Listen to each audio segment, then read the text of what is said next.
কয়েকদিন ধরে সোশ্যাল মিডিয়াতে এবং রাজনৈতিক ব্যাপক আলোচনা হচ্ছে যে জুলাই আগস্টে যে পুলিশ 44 জন পুলিশ নিহত হয়েছে, এ নিয়ে বিএনপি মহাসচিব মহোদয়, যে মন্ত্রী মহোদয় আপনার রেফারেন্সে বক্তব্য দিয়েছেন যে স্বরাষ্ট্রমন্ত্রী মহোদয় যেটা বলেছেন সেটা হবে, এটা একটু ক্লিয়ার হওয়ার জন্য। স্বরাষ্ট্রমন্ত্রী কি কিছু বলেছে এই ব্যাপারে? সেটা জানার জন্য যে মন্ত্রী তা আমার রেফারেন্স উনি হয়তো কেন দিলেন আমি জানি না। এটা আপনার বক্তব্য রাখা না, আমি তো এই বিষয়ে ইতিপূর্বে কোনো বক্তব্য দেইনি। দিয়েছি কিনা? বাইনারি ক্ষেত্রে মহাসচিবের বক্তব্য এই জন্য তো জানার সিদ্ধান্তটা কি করবেন আপনারা, কি নেবেন? অন্তর্বর্তী সরকারের আমলে কিন্তু মামলাগুলো খুব একটা তদন্ত অগ্রগতি নাই। এখন বর্তমান সরকার কি এই পুলিশ হত্যার মামলাগুলো তদন্ত যথাযথ? আমাদের মহাসচিব সাহেব কি বলেছেন এক্স্যাক্টলি আমি জানি না, আপনাদের মুখ থেকে শুনলাম। তবে এই বিষয়ে আমি ইতিপূর্বে কোনো বক্তব্য দেই নাই।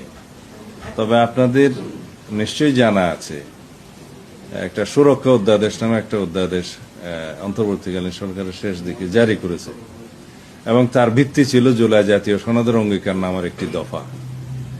সেই দফাতে আমরা সবাই একমত হয়েছি, যে সমস্ত রাজনৈতিক দল জুলাই জাতীয় সনদে স্বাক্ষর করেছেন তারা সবাই একমত হয়েছেন। সেটা ছিল জুলাই ছাত্র গণ অভ্যুত্থানের যারা নেতৃত্ব দিয়েছে, অংশগ্রহণ করেছে, তাদেরকে আইনি সুরক্ষা দিতে হবে এবং সাংবিধানিক সুরক্ষা দিতে হবে। জুলাই জাতীয় সনদের আইনি স্বীকৃতি দিতে হবে, সাংবিধানিক স্বীকৃতি দিতে হবে।